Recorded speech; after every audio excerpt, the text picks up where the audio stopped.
Hi hello welcome back to my channel Alfina an aesthetic lifestyle. അപ്പോൾ ഇന്ന് നമ്മൾ വന്നിരിക്കുന്നത് AMCS FNCK അസോസിയേഷൻ വഴി BSc നഴ്സിംഗിന് വേണ്ടി രജിസ്റ്റർ ചെയ്ത ഒരുപാട് കുട്ടികൾ ഡൗട്ട് ചോദിച്ചിരുന്നു. രജിസ്റ്റർ ചെയ്തിട്ടുള്ള അടുത്ത പ്രോസസ്സും കാര്യങ്ങളും എങ്ങനെയൊക്കെയാണ്, അതുപോലെ അഡ്മിഷൻ വരെയുള്ള പ്രോസസ്സിങ് നമ്മൾ ഇന്ന് ഈ വീഡിയോയിലൂടെ പറയുന്നുണ്ടാകും. അതുകൊണ്ട് കറക്റ്റായിട്ട് കണ്ട് മനസ്സിലാക്കുക കേട്ടോ. ലാസ്റ്റ് ഡേറ്റ് വരുന്നത് ജൂലൈ 25 വരെയാണ്. ആ സമയം വരെ നിങ്ങൾക്ക് അപേക്ഷ സമർപ്പിക്കാൻ വേണ്ടി സാധിക്കുകയുള്ളൂ. ടോട്ടൽ AMCS FNCK വഴി 35 നഴ്സിംഗ് കോളേജുകളാണുള്ളത്. ഇതിൽ 15 ഓപ്ഷൻസ് മാത്രമേ നമുക്ക് വെക്കാൻ സാധിക്കുകയുള്ളൂ. വെച്ച ഓപ്ഷൻസ് പിന്നീട് റീഅറേഞ്ച്മെൻറ്റ് ചെയ്യാൻ മാത്രമേ സാധിക്കുകയുള്ളൂ. അതുപോലെ ഡിലീറ്റ് ചെയ്യാനും സാധിക്കും, പക്ഷേ പുതുതായിട്ട് ഒരെണ്ണം ആഡ് ചെയ്യാൻ വേണ്ടി സാധിക്കുന്നതല്ല.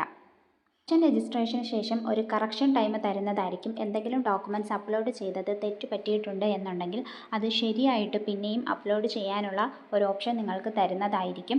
അതിനുശേഷം റാങ്ക് ലിസ്റ്റ് വരുന്നതായിരിക്കും. റാങ്ക് ലിസ്റ്റ് വന്നതിന് ശേഷമായിരിക്കും നിങ്ങളുടെ അലോട്ട്മെൻറ്റ് വരുന്നുണ്ടാവുക. അലോട്ട്മെൻറ്റ് ലഭിക്കുന്ന കുട്ടികൾ 25,000 രൂപ ടോക്കൺ ഫീസായിട്ട് സീറ്റ് സെക്യൂർ ചെയ്യാൻ വേണ്ടിയിട്ട് അടയ്ക്കേണ്ടതാണ്. ടോക്കൺ ഫീസ് അടച്ചാൽ മാത്രമേ ഹയർ ഓപ്ഷനുകൾക്കായിട്ട് നിങ്ങളെ പരിഗണിക്കുകയുള്ളൂ.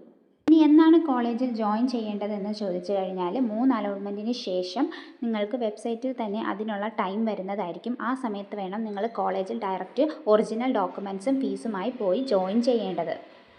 ഇനി LBSലോ PNC MAKലോ നിങ്ങൾക്ക് പിന്നീട് അലോട്ട്മെൻറ്റ് ലഭിച്ച് മാറിയിട്ടുണ്ട് എന്നുണ്ടെങ്കിൽ നിങ്ങൾക്ക് ഓൾറെഡി അഡ്മിഷൻ എടുത്ത AMCS FNCK കോളേജിൽ നിന്നും പെർമിഷൻ വേണം.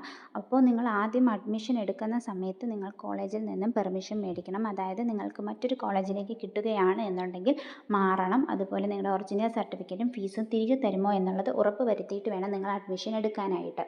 കാരണം ചില കോളേജസ് അത് തിരികെ തരികയില്ല. അത് മനസ്സിലാക്കി മുന്നോട്ട് പോകാം കേട്ടോ. ഇനി സ്പോട്ട് അലോട്ട്മെൻറ്റ്, ഒഴിവുള്ള സീറ്റുകൾ നികത്തുന്നതിന് അവസാന ഘട്ടത്തിൽ ഒരു സ്പോട്ട് അലോട്ട്മെൻറ്റ് ഉണ്ടായിരിക്കും. ഇത് AMCS FNCK വഴി അപേക്ഷിച്ച ഒരു കുട്ടിക്ക് ഇതുവരെയും ആ ഒരു അസോസിയേഷൻ വഴി അലോട്ട്മെൻറ്റ് കിട്ടിയിട്ടില്ലെങ്കിൽ ആ കുട്ടിക്ക് സ്പോട്ട് അലോട്ട്മെൻറ്റിൽ പങ്കെടുക്കാൻ വേണ്ടി സാധിക്കുന്നതാണ്. അങ്ങനെയുള്ള കുട്ടികൾക്ക് മാത്രമേ പങ്കെടുക്കാൻ വേണ്ടി സാധിക്കുകയുള്ളൂ. ഇനി ഇത് ബേസ് ചെയ്ത് എന്തെങ്കിലും ഡൗട്ട്സ് ഉണ്ടെങ്കിൽ കമൻറ്റ് സെക്ഷനിൽ ചോദിക്കുക. അപ്പോൾ നെക്സ്റ്റ് വീഡിയോ ആയിട്ട് നമുക്ക് ഉടനെ തന്നെ കാണാം. അതുവരേക്കും okay bye. Thank you for watching.